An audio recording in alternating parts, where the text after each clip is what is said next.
Love it or leave it. It's a phrase we've all heard before, and it's been thrown around a lot lately, especially in response to my recent video about leaving Australia. But here's the thing, blind patriotism isn't the answer. Let me explain. Here's the deal. I'm from Australia. It's my home, my roots, my culture. But just because I'm from here doesn't mean I have to blindly love everything about it, especially when there are some real issues that need addressing. Australia, like any country, has its fair share of problems.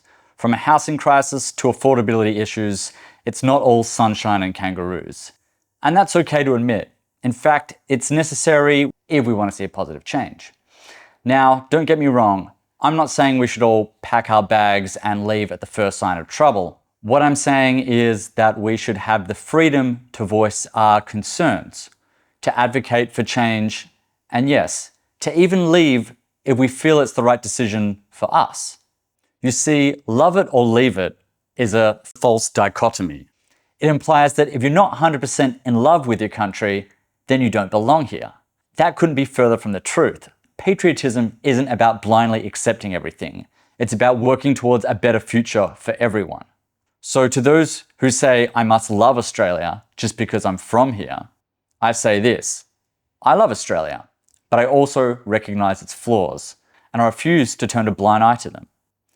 And if that means leaving in search for a better life, then so be it. Let's acknowledge the positives too. Australia is undeniably beautiful. From our breathtaking beaches to our diverse and stunning natural landscapes, it's no wonder why so many of us feel a deep connection to this land. Plus, there's something special about our laid-back, no-worries attitude. And let's not forget the convenience of living in an English-speaking country, where we can easily communicate and navigate daily lives without language barriers. Now, I've lived in Germany and I understand what it's like to be in a foreign country where you don't speak the language. Anyway, it's crucial to address the negatives too. The rising cost of living is a harsh reality for many Australians, with housing becoming increasingly unaffordable, particularly for younger generations. And in regional areas, youth crime is a growing concern, often made worse by the lack of opportunities and support systems. Now, let's be real, the disconnect between the rich and powerful politicians and the struggles of the lower class is disheartening, with the middle class feeling squeezed out of existence.